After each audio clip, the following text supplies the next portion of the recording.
Hi అండి. అందరూ బాగున్నారా? మీరందరూ బాగుండాలి, అందులో నేనుండాలి. ఈరోజు మరొక మోరల్ స్టోరీతో మీ ముందుకొచ్చానండి. ముందు చూపు అనేది జీవితంలో చాలా ముఖ్యమండి. ముందు చూపు లేకపోతే అడుగడుగునా కూడా సమస్యను ఎదుర్కోవలసి వస్తుంది. అయితే ఇక్కడ మర్రిపాలెం అనేటటువంటి గ్రామంలోని శివాజీ అనేటటువంటి యవనస్తుడు ఉన్నాడండి. చాలా తెలివైనవాడు, చాలా చురుకైనవాడు, చాలా విలువలు కలిగినటువంటి వాడు.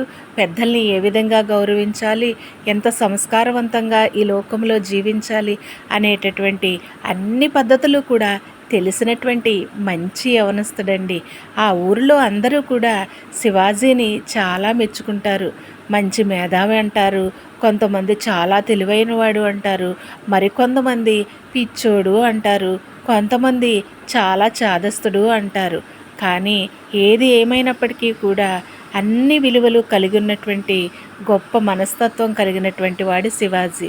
అయితే ఆ ఊరిలో సాయంత్రం అయ్యేటప్పటికీ ఆ ఊరు పెద్దలు, నా యవనస్తులు అందరూ కూడా రచ్చబండ దగ్గరికి వెళ్ళి కూర్చుని పిచ్చాపాటి మాటల కబుర్లు చెప్పుకొని కాలము చక్కగా సాయంత్రం అయ్యేటప్పటికి హ్యాపీగా ఉంటారు. అయితే మరి ఈ శివాజీ వచ్చి వారి దగ్గరికి వచ్చాడు అనంటే ఏదో ఒక మంచి విషయం చెప్తూ ఉంటాడు.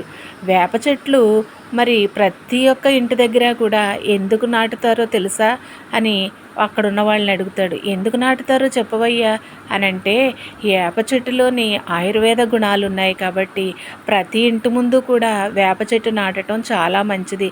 అంతేకాదు తులసి మొక్కను కూడా ప్రతి ఇంట్లోనూ ఎందుకు నాటుతారో తెలుసా? తులసిలో కూడా చాలా ఔషధ గుణాలు ఉన్నాయి. తులసి చెట్టును చాలా పవిత్రంగా పూజిస్తూ ఉంటారు. పెద్దవాళ్ళు ఊరికనే చెప్పలేదు, ప్రతి దానికి కూడా ఒక పరమార్థం ఉంది అని ఇలాంటి మంచి విషయాలు చెప్తూ ఉంటే, ఏదో వచ్చాడంటే శివాజీ ఏదో ఒకటి చెప్తూ ఉంటాడు అని అందరూ కూడా మరి మరి హేళన చేస్తారు. కొంతమంది అయితే గౌరవిస్తారు. మంచి విషయాలు కదరా చెప్తాడు, మనకేమన్నా పాడైపోయే విషయాలా అనుకుంటూ ఉంటారు. అయితే కొంతకాలానికి ఈ విధంగా సాగుతూ ఉంది. ఆ మర్రిపాలెం గ్రామంలోని చాలా కాలమయ్యింది. పంటలు బాగా విరివిగా పండి చాలా కొంచెం కొంచెమే పంటలు పండుతున్నాయి, ఎంత ప్రయత్నాలు చేస్తున్నా. అయితే ఈ సంవత్సరం పంట చాలా విరివిగా పండేసింది. పంట ఒక్కొక్కరికి కూడా 10 అంతలు మరి ఎక్కువగా ధాన్యం పండింది. ఆ ధాన్యం పండినప్పుడు ప్రతి రైతు కూడా, ఆ మర్రిపాలెం గ్రామంలో ఉన్న ప్రతి రైతు కూడా చాలా సంతోషపడిపోయాడు, చాలా సంబరపడిపోయాడు. అయితే ఒకరోజు పనులన్నీ అయిపోయిన తర్వాత ఆ గ్రామ సర్పంచి ఆ ఊరిలో వాళ్ళందరినీ కూడా ఆ యొక్క రచ్చబండ దగ్గరికి పిలిపించాడండి. పిలిపించి అంటున్నాడు, భగవంతుడి దయ వల్ల ఈ సంవత్సరం మనందరికీ కూడా పంటలు చాలా విరివిగా పండాయి. మనము వద్దన్నా కూడా ఎంతో భగవంతుడు కరుణించి అధికమైనటువంటి ఆ ధాన్యాన్ని మనకిచ్చాడు. కాబట్టి భగవంతుని రుణం మనం తీర్చుకోవాలనుకుంటే మనందరము కూడా చేతులు కలిపి మన ఊరిలో ఒక మంచి గుడి కట్టించుకోవాలి. మనము మరి భగవంతుడిని ఎప్పుడూ కూడా మనము సేవించాలి, స్మరించుకోవాలి అని చెప్పేసి ఆ యొక్క సర్పంచ్ గారు చెప్తారు. అంటే సరేనయ్యా, మీరు ఎలా చెప్తే అలాగే అని చెప్పి ఆ ఊరు వాళ్ళందరూ కూడా ఆ మాటకి ఏకీభవిస్తారు. ఎప్పుడైతే ఏకీభవించారో, మరి ఈ గుడి కట్టాలి అంటే నమ్మకమైన వాళ్ళు కావాలి, మరి ఎంతో చక్కగా డెడికేషన్తో పనిచేసేటటువంటి వాళ్ళు కావాలి అని చెప్పేసి అనుకున్నప్పుడు సర్పంచ్ గారికి శివాజీ అంటే ఎంతో మక్కువ, చాలా ఇష్టం. ఎందుకంటే గొప్ప ప్రతిభావంతుడు, గొప్ప మరి మరి నైపుణ్యం ఉన్నటువంటి వ్యక్తి, మరి నమ్మకమైనటువంటి వ్యక్తి అనేసి శివాజీని కబురు పెట్టి, మన ఊర్లో గుడి కట్టాలయ్యా, ఈ గుడి కట్టడానికి కావలసినటువంటి డబ్బును నీ చేతిలో పెట్టుచున్నాము, కాబట్టి నువ్వు చక్కగా తీర్చిదిద్ది మనకి గుడిని నిర్మించాలి, దానికి సంబంధించిన అన్ని ఏర్పాట్లు అన్ని పనులు కూడా నువ్వే చూసుకోవాలి అనేసి ఆ యొక్క పెద్ద పనిని మరి ఆ శివాజీకి అప్పచెప్పారండి. సంతోషంగా తీసుకుంటాడు ఆ బాధ్యతను శివాజీ. మరి ఆ మరుసటి రోజు నుంచే మా యొక్క గుడి కట్టడం ప్రారంభిస్తూ ఉంటాడండి. అయితే మిగతా వాళ్ళందరూ కూడా పొలాలు వెళ్ళి పనులు చేసుకోవడం ఇలాగా ఉంటూ ఉన్నారు. అయితే గుడి కట్టేసి ఒకరోజు సాయంత్రం బయలుదేరి ఇంటికి వస్తూ ఉన్నాడండి. ఇంటికి వస్తూ ఉన్న సమయంలో ఒక చిన్న పిల్లవాడిని పట్టుకుని ఒక తల్లి చాలా గట్టిగా కొట్టేస్తుందండి.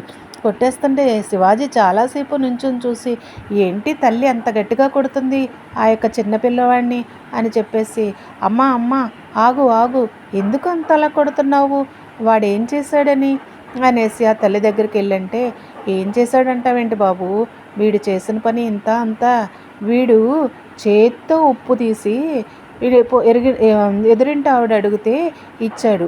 చేత్తో ఉప్పు ఇవ్వడం ఎంత దరిద్రమో తెలుసా బాబు, ఆ చేత్తో ఉప్పు ఇవ్వడం వల్ల నాకున్న బలమైనటువంటి పెద్ద పెద్ద కోడి పుంజులు 10 కోడి పుంజులు కూడా చచ్చిపోయాయి అనేసి గట్టిగా కొట్టేస్తుంది. అమ్మా ఒక్కసారి ఆలోచించు, నువ్వు చేత్తో ఉప్పు ఇవ్వడము మంచిది కాదేమో, కానీ ఏదో పెద్దవాళ్ళు అంటారు చేత్తో ఉప్పు ఇస్తే కనుక ఈ శక్తి అవతలకి వెళ్ళిపోతుందని.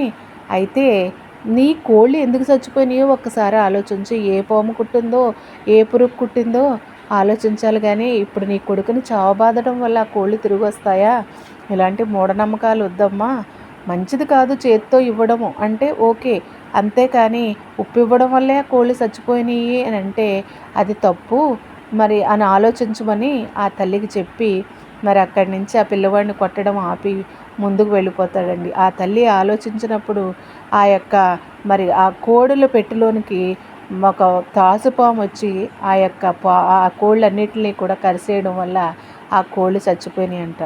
అయ్యో శివాజీ వచ్చి నా కళ్ళు తెరిపించకపోతే నా కొడుకుని చావబాదేసుకుందనే అని ఆ తల్లి ఎంతో వేదన పడి మదన పడిపోయి ఆ తర్వాత రోజు శివాజీ దగ్గరికి వెళ్ళి, శివాజీ శివాజీ నువ్వు వచ్చి ఆపకపోతే మూర్ఖురాల్లాగా నా కొడుకుని ఇంకా చితక బాధేసేదాన్ని, పాముని చూసామయ్యా, ఆ పాము కోళ్ళన్నిటిని కరుకేసింది అనేసి అంటే, అవునమ్మా మనం ఏదైనా చేసే ముందు ఆలోచించాలి అని ఆ తల్లికి నచ్చ చెప్తాడు. ఇలాంటి మంచి మాటలు ఎన్నో చెప్తూ ఆ ఊర్లో ప్రతిదానికి ఒక పరమార్థం ఉంటుంది. మన పెద్దవాళ్ళు పొద్దున్నే లేచి మరి పేడ కళ్ళాపి వేయమనేవారు. పేడ కళ్ళాపి వేయడం అదొక సైంటిఫిక్ రీజన్, అది క్రిములన్నిటి నుంచి కూడా మనల్ని కాపాడుతుందని. అలాగే గడపలకు పసుపు రాయాలనేవారు, పసుపు కూడా యాంటీబయాటిక్ అనేసి మంచి విషయాలు, ఇలా ఎన్నో మంచి విషయాలు చెప్తూ అందరి మన్ననలు కూడా పొందుకునేవాడు. అయితే ఒకరోజు ఉన్నట్టుండి ఎవరి పనులు వాళ్ళు చేసుకుంటూ ఎవరి వృత్తి వాళ్ళు చేసుకుంటూ సాయంత్రం పాట అయ్యేటప్పటికీ ఆ రచ్చబండ దగ్గరికి వచ్చి మంచి చెడ్డ మాట్లాడుకుంటూ ఉండేవారు. సర్పంచ్ గారు కబురు పెట్టి ఊరందరినీ కూడా కూర్చోబెట్టి మాట్లాడుతున్నారు. ఒరే ఇదిగో భూమి అంతరించిపోతుందంట అందరూ కూడా చెప్తూ ఉన్నారు. మరి కాబట్టి మీ దగ్గర ఉన్నాయన్నీ కూడా మీరు తినేయండి, ఎందుకంటే మనము ఏమీ తీసుకురాలేదు, ఏమీ తీసుకుని పోము, కాబట్టి కష్టపడి సంపాదించుకున్నాము, ఎవరు ఏం తినాలనుకున్నా ఎలాగ ఉండాలనుకున్నా చక్కగా ఉన్నాయన్నీ కూడా ఖర్చు పెట్టుకొని మంచిగా తిని మరి మరలా భగవంతుడు కరుణిస్తే మనందరం కూడా స్వర్గంలో కలుస్తాం. కాబట్టి మరి ఈరోజు ఇంకా వారం రోజుల్లో భూమి అంతరించిపోతుంది. కాబట్టి ఈరోజు మీ ఇంట్లో పార్టీ, ఈరోజు మీ ఇంట్లో పార్టీ అనేసి ఇంకా ఉన్న వారం రోజుల్లో కూడా తలో ఇంట్లోనూ తలో తోటలోనూ కూడా చక్కగా పిక్నిక్లా ఏర్పాటు చేసుకుని ఉన్నదంతా కూడా రూపాయి లేకుండా మొత్తం తిని ఎంజాయ్ చేసేస్తారండి. ఇంకా ఈ రాత్రికి అంతరించిపోతుంది కాబట్టి మీరందరూ కూడా రాత్రి 12 అయ్యేటప్పటికి అందరూ రచ్చబండ దగ్గరికి వచ్చేయండి. అందరూ కూడా కలిసి పెరిగాం కాబట్టి మనము కలిసే చనిపోదారి, భగవంతుడు కరుణిస్తే స్వర్గంలో కలుసుకుందారి అనేసి అనేటప్పటికీ 12 గంటల రాత్రి వరకు తిని తాగి ఆడి రచ్చబండ దగ్గరికి వచ్చి అందరూ పడుకున్నారండి. పడుకునేటప్పటికీ ఆ తెల్లవారేటప్పటికి మరి అందరూ లేచి ఇలా నిలబడి చూస్తున్నారు. ఏంటి మనం బ్రతికే ఉన్నామా చనిపోలేదా అనేసి అని అంటూ ఉన్నాడు. అప్పుడు వెంటనే శివాజీ వచ్చాడండి అక్కడికి.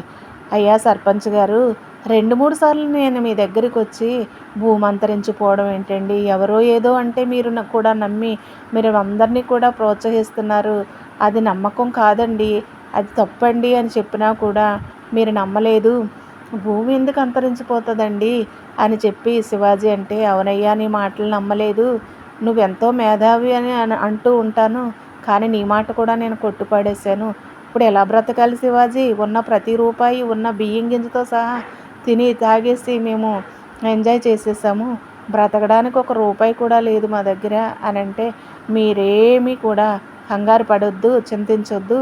కాబట్టి నేను మరి మన ఊరిలో గుడి కట్టేటప్పుడు కూడా నేను ఒక గొడౌన్లా కట్టాను. ఊర్లో ఉన్న చాలా ధాన్యాన్ని కొని అందులో నిలువ చేశాను. నేను అది మీకు అందరికీ కూడా ఇస్తాను. చక్కగా ఆహారము మీరు తిని ఈ రోజు నుంచి కష్టపడి పని చేసుకోండి. మూఢనమ్మకాలవి నమ్మొద్దు. ఎవరు ఏమి చెప్పినా కూడా నమ్మొద్దు. భగవంతుడు ఖచ్చితంగా అంతరించిపోవాలి అనుకుంటే ఆయనే మనం ప్రకృతిని ఆప్ చేయలేము. కాబట్టి ఇలాంటి మాటలు నమ్మి ఉన్న రూపాయి కాస్త మనము ముందు చూపు లేకుండా మనం పాడు చేసుకుంటే మరి ఎన్నో సమస్యలు కొని తెచ్చుకోవాల్సి వస్తుంది అన్నప్పుడు ఆ ఊరు వాళ్ళందరూ కూడా శివాజీకి చేతులెత్తి నమస్కరించారండి. శివాజీ పిచ్చోడు అన్నవాళ్ళు, శివాజీ శాడిస్ట్ అన్నవాళ్ళు, శివాజీ మరి చాలా చాదస్తంగా ఉంటాడు అనేవాళ్ళు, మరి శివాజీ మంచోడు అన్నవాళ్ళు కూడా నిజమేనయ్యా, నువ్వెంతో పద్ధతిగా పెరిగావు బతికావు మా మధ్యలోనే, ఎంతో యథార్థవంతుడువు, ఎంతో నమ్మకస్తుడువు. మరి నీలాంటి మరి ముందు చూపు కలిగి ప్రతి ఒక్కరు కూడా జీవించాలి. ఎవరో ఏదో చెప్పారని గుడ్డెద్దు చేలో పడ్డట్టు వెళ్ళిపోతే ఎన్నో సమస్యలు కొని తెచ్చుకుంటూ ఉంటారు. కాబట్టి ఎంతో చక్కగా కలకల్లాడుతూ ఉండే ఈ ఊరు మరి భూమి అంతరించిపోతుంది అంటే ఒకటికి 10 సార్లు ఒక 100 మంది 10 మంది వచ్చి చెప్పేటప్పటికి నిజంగా అంతరించిపోతుందని చెప్పేసి నేనేమో 10 సార్లు మరి ఈ యొక్క రచ్చబండ దగ్గరికి రప్పించి ఊరు వాళ్ళందరినీ వీళ్ళందరికీ కూడా నేను చెప్పేటప్పటికి పాపం ఈ పిచ్చి మొక్కలు నమ్మేశారు. నిజమేనయ్యా, నీలాంటోడు ఊరికొక్కడుంటే సరిపోతుంది శివాజీ. నీ వల్లే ఊరు ఇలా ఉంది. నువ్వు గుడి కట్టావు కాబట్టి కంప్లీట్ అయిపోయింది. చాలా సంతోషం. ఆ భగవంతుడు నీకు మంచి ఆయురారోగ్యాలు ఇచ్చి నిన్ను మంచిగా దీవించి ఇంకా 10 కాలాల పాటు మరి అందరికీ మంచి సలహాదారుడి కింద ఈ ఊరిలో ఉంచాలని నేను మనస్ఫూర్తిగా దీవిస్తున్నానయ్యా అని చెప్పేసి మరి ఆ గుడి పూర్తయిపోయినటువంటి ఆ యొక్క మరి ఫంక్షన్ను ఊరందరికీ కూడా శివాజీ ఏం చేశాడంటే తను పోగు చేసినటువంటి ఆ ధాన్యంతో చక్కటి మరి పంచపరవాన్నాలు మరి వండించి భోజనాలు పెట్టించి అందరి మనోనేత్రాలు కూడా తెరిపించాడండి. ముందు చూపు లేకపోతే చూసారా, ఎవరో ఏదో చెప్పారని చేస్తే మరి మనమే సమస్యల్లో పడతాము. కాబట్టి ముందు చూపు లేనటువంటి వారు అడుగడుగునా కూడా సమస్యలు కొని తెచ్చుకుంటారు. ముందు చూపు అనేది జీవితంలో చాలా ప్రాముఖ్యమైనటువంటి విషయము, చాలా ప్రాముఖ్యమైనటువంటి మరి ఘట్టము కూడా అది ముందు చూపు అనేటటువంటిది. కాబట్టి ఈ వీడియో చూస్తున్న ప్రతి ఒక్కరూ కూడా మరి వీడియో కనుక మీకు నచ్చినట్లయితే లైక్ చేయండి, షేర్ చేయండి, సబ్స్క్రైబ్ చేయండి. ప్రతి ఒక్కరూ కూడా చెప్పింది చెప్పినట్టుగానే నమ్మకుండా అది నిజమా కాదా అని ఆలోచించేటటువంటి విచక్షణ జ్ఞానము మనకు ఉండాలి. ఎప్పుడైతే అలాంటి జ్ఞానాన్ని మనం కలిగి ఉంటామో మనం వెళ్ళే దారి కరెక్ట్గా ఉంటుంది. 10 మందిని కూడా ఆ కరెక్ట్ వేలో మనం నడిపించగలుగుతాము. Thank you for watching.